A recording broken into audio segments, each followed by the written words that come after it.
ಒಂದು ದೇಶ ಒಂದು ಚುನಾವಣೆಯು ಪ್ರಾದೇಶಿಕ ಪಕ್ಷಗಳು ಹಾಗೂ ಪ್ರಾದೇಶಿಕ ಸಮಸ್ಯೆಗಳಿಗೆ ಮಹತ್ವ ಇಲ್ಲದಂತಾಗಲಿದೆ.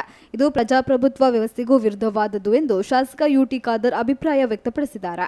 ಕಾಂಗ್ರೆಸ್ ಈ ಕುರಿತು ಚರ್ಚೆಗೆ ಒಪ್ಪಿಗೆ ನೀಡಿಲ್ಲ. ಚರ್ಚೆ ಮಾಡಲು ಅವಕಾಶ ಇದೆ ಎಂದು ಹೇಳಿರುವ ಕೇಂದ್ರ ಸರ್ಕಾರವು ಚರ್ಚೆಗೆ ಜನಸಾಮಾನ್ಯರ ಹಲವಾರು ಸಮಸ್ಯೆಗಳಿವೆ ಎಂಬುದನ್ನು ಅರಿಯಬೇಕು. ತೈಲ ಬೆಲೆ, ಅಡುಗೆ ಅನಿಲ ದರ, ಜಿಎಸ್ಟಿಯಿಂದ ರಾಜ್ಯ ಸರ್ಕಾರಕ್ಕೆ ಸಿಗಬೇಕಾದ ಪಾಲು ಈ ಬಗ್ಗೆ ಚರ್ಚೆ ಮಾಡಲು ಸರ್ಕಾರ ಮುಂದಾಗಲಿ ಎಂದರು.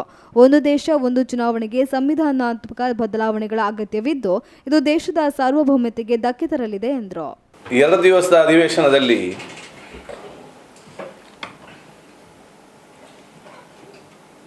ಇವತ್ತು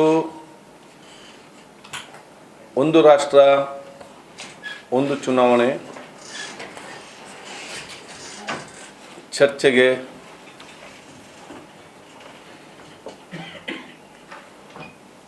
ಪ್ರತಿಪಕ್ಷ ಸ್ಥಾನದ ಕಾಂಗ್ರೆಸ್ ಇವತ್ತು ಒಪ್ಪಲಿಲ್ಲ.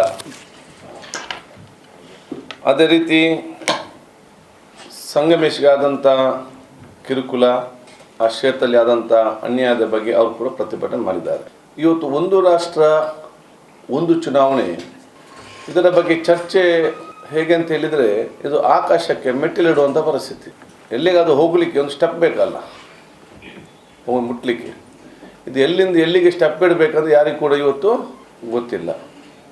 ಅದಕ್ಕಾಗಿ ಇವತ್ತು ಬಹಳ ಸ್ಪಷ್ಟವಾದ ನಿಲುವಿನ ಜೊತೆಯಲ್ಲಿ, ಯಾಕೆಂತ ಹೇಳಿದರೆ ಇವತ್ತು ಸಂವಿಧಾನ BR ಅಂಬೇಡ್ಕರ್ ಬರೆದಂಥ ಸಂವಿಧಾನದ ಮೂಲ ಚೌಕಟ್ಟನ್ನೇ ಬಹುಶಃ ಇವತ್ತು ಇಂಡೈರೆಕ್ಟಾಗಿ ಬದಲಾವಣೆ ಮಾಡುವಂಥ ಉದ್ದೇಶ ಕೂಡ ಇವತ್ತು ಇದರಲ್ಲಿ ಇರ್ತದೆ.